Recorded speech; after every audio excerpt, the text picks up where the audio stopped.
36,192 case नए high court के अंदर आए हैं और 52,000 से ज्यादा केसों में 5 अगस्त के बाद चुकादे मतलब फैसले सुना दिए गए हैं। राइट। अक्टूबर महीने में 316 में से 307 ब्लॉक डेवलपमेंट काउंसिल के चुनाव हुए, इसमें 98.3% वोटिंग। नमस्कार, इन खबर में आपका स्वागत है। मैं विद्याशंकर तिवारी हूं। कश्मीर को लेकर के विपक्ष संसद में सरकार को घेर रहा है। इसके पहले सुप्रीम कोर्ट में चुनौती दी जा चुकी है, उस पर सुनवाई चल रही है। सवाल ये है कि 5 और 6 अगस्त के बाद जो भी कश्मीर का विभाजन हुआ, संघ शासित प्रदेश बनाया गया, धारा 370 खत्म की गई, 35A खत्म किया गया, नई व्यवस्था वहाँ पे लागू हो चुकी है। उसके बाद अभी भी इंटरनेट और कम्युनिकेशन के सारे साधन बहाल नहीं हुए हैं। स्कूल कॉलेज में वो अटेंडेंस नहीं आ पा रही है जो होनी चाहिए। इसी सवाल को राज्यसभा में उठाया कांग्रेस के नेता गुलाम नबी आज़ाद ने। उनका कहना ये था कि अटेंडेंस कैसे पूरी होगी। स्वास्थ्य का मुद्दा आया और फिर इंटरनेट का। गुलाम नबी आज़ाद ने जब सवाल पूछ लिया, उसके बाद बारी थी केंद्रीय गृह मंत्री अमित शाह के बोलने की। उन्होंने कहा कि पूरा कश्मीर का उन्होंने ब्यौरा दिया, बताया कि ये बात सही है कि वहाँ पे कुछ बंदिशें हैं। फिर उन्होंने ये बताया कि स्कूल कॉलेज कैसे खोले गए, ट्रांसपोर्टेशन कैसे बहाल किया गया, वहाँ का आम जनजीवन कैसे बहाल किया गया।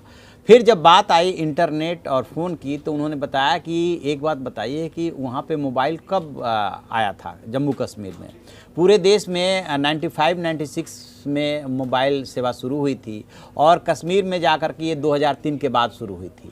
और ठीक इसी तरह से इंटरनेट भी, और वो बीजेपी सरकार ने ही वहाँ पे शुरू किया था। शिक्षा और स्वास्थ्य से संबंधित है। जवाब में 80% अटेंडेंस, ये माननीय गृह मंत्री जी को और क्वेश्चन को मैं करेक्ट करना चाहूंगा।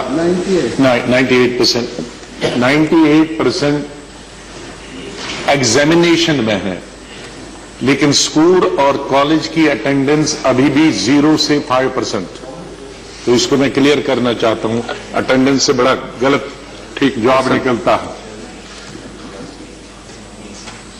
और स्कूल सबसे ज्यादा और कॉलेज सबसे ज्यादा और एजुकेशन एज सच सबसे ज्यादा प्रभावित हुई है पोस्ट 5 अगस्त 2019, क्योंकि स्कूलों में प्राइवेट बच्चे जहां स्कूलों में पढ़ते हैं आज भी 40 से 50 हजार रुपए देते हैं, लेकिन किसी भी एक प्राइवेट स्कूल ने बच्चों को पिकअप करने के लिए बस नहीं पहुंचाई। क्वेश्चन और गवर्नमेंट स्कूल्स में 144 की वजह से स्कूल बच्चे जा नहीं सकते थे। तो ये बताना मैं चाहता हूं। राइट। तो दूसरा मैं इससे बता दूं कि जो स्वास्थ्य से संबंधित है,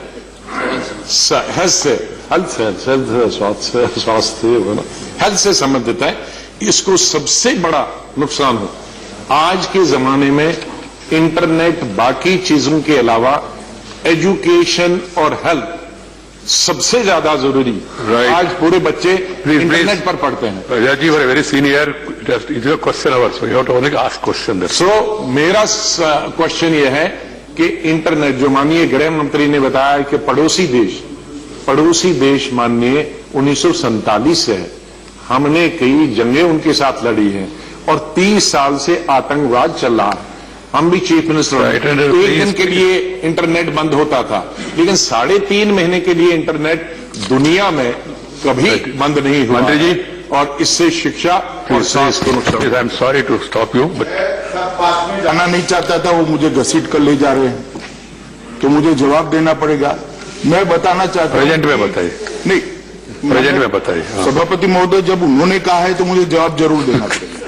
इसलिए मैंने उनको भी रोका। उनको रोका, मगर वो रुके नहीं। बाद में आप मुझे नहीं रोक सकते। ये सही है, ये तो आपका कहना सही है, मगर ये हमारा कमजोरी है व्यवस्था में। किसी को एकदम ऐसा तो उनको सहन किया, मुझे भी कर दीजिए। सभापति महोदय, आजाद साहब ने कंसर्न व्यक्त करी, इसके साथ मैं सहमत हूं। इंटरनेट आज की जमाने में सूचना के लिए बड़ा महत्वपूर्ण उपक्रम है और उसको जितना हो सके उतना जल्दी चालू करना चाहिए।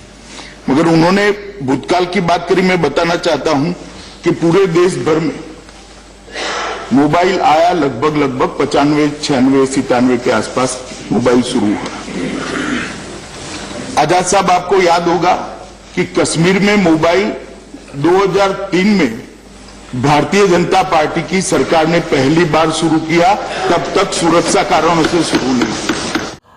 फिर जब उनके जो उन्होंने आंकड़े दिए और जो उन्होंने वहाँ की बातें बताई, उसको लेकर के गुलाम नबी आज़ाद ने कुछ रोकना चाहा, तो फिर अमित शाह अपने अंदाज में आ गए और उन्होंने, जैसा कि उनकी बोलने की आदत है, इसके पहले भी कश्मीर को लेकर के उन्होंने जब पार्लियामेंट में बोला था तो यहाँ तक बोल दिया था कि पीओके को लेकर के हम अपनी जान भी दे सकते हैं, इसमें कहीं कोई हमें डाउट नहीं है कि हमें क्या करना है पीओके को लेकर के और कश्मीर को लेकर के। ठीक उसी अंदाज में उन्होंने इस बार भी बोला और कहा कि गुलाम नबी आज़ाद साहब, मैं जो कुछ भी बोल रहा हूँ ऑन द रिकॉर्ड जिम्मेदारी के साथ बोल रहा हूं, आप चाहे रिकॉर्ड चेक कर लीजिए, मैं जो बोलता हूं उससे पीछे नहीं हटता हूं। वो अंदाज उनका देखने लायक था। हालांकि उसके बाद थोड़ा सा टोका टाकी हो रही थी। तो कश्मीर को लेकर के ये सवाल तो है और उभर रहा है। इसी बीच जो बीजेपी के नेता हैं राम माधव, उन्होंने एक प्रेस कॉन्फ्रेंस भी की और मीडिया से बातचीत करते उन्होंने ये इशारा किया कि नेताओं को छोड़ा जा सकता है और वहाँ पे जो डेमोक्रेटिक प्रोसेस है उसको भी शुरू किया जा सकता है, लेकिन साथ में इन नेताओं को भी एहतियात बरतना होगा। खैर, देखते हैं जितनी जल्दी डेमोक्रेटिक प्रोसेस शुरू हो और वहाँ का आम जनजीवन, इंटरनेट, मोबाइल वगैरह बहाल हो, स्कूल कॉलेजों में अटेंडेंस अच्छी हो और वहाँ पे शांति, अमन, चैन बना रहे, ऐसी व्यवस्था हो, तो इससे अच्छी बात क्या हो सकती है। अमित शाह ने एक और बात जोड़ी कि पुलिस की गोली से या सुरक्षा बलों की गोली से अभी तक वहाँ पे एक भी मौत नहीं हुई है और वो ये बताना चाहते थे कि किस तरीके से चाक चौबंद व्यवस्था करके जो कुछ भी किया गया है वो किया गया। ये बात अलग है कि जब ढील दी गई थी, ये बात उन्होंने नहीं बोली, ये बात मैं बोल रहा हूँ, जब ढील दी गई थी तब जो है सेब के जो कारोबारी है, जो ट्रक लेकर के ड्राइवर पहुँचे थे, 5-6 ट्रक ड्राइवरों की हत्या की वहाँ के आतंकियों ने, उनको डराने के लिए, धमकाने के लिए, ताकि बाहर के लोग ना आए, क्योंकि धारा 370 और 35 से ख़त्म होने के बाद सबसे बड़ी जो ऑब्जेक्शन है या वहाँ के जो आतंकियों का एक तरह से कह सकते हैं रिजर्वेशन है, जिस चीज़ को लेकर के उनकी स्ट्रेटजी भी है कि किस तरीके से बाहर के लोगों को आने से रोका जाए, और इसी रणनीति के तहत उन्होंने ड्राइवरों को मारा था, हैंड ग्रेनेड से हमला किया था, कई घटनाएँ हुई, आतंकवादी घटनाएँ। लेकिन हाँ, ये अमित शाह का कहना सही है कि वहाँ पर सुरक्षा बलों की गोली से कोई नहीं मरा है। तो आप ऐसी खबरों के लिए देखते रहिए हमारा डिजिटल चैनल इन खबर। Thank you. इन खबर चैनल को सब्सक्राइब करें और बेल आइकन दबाना ना भूलें।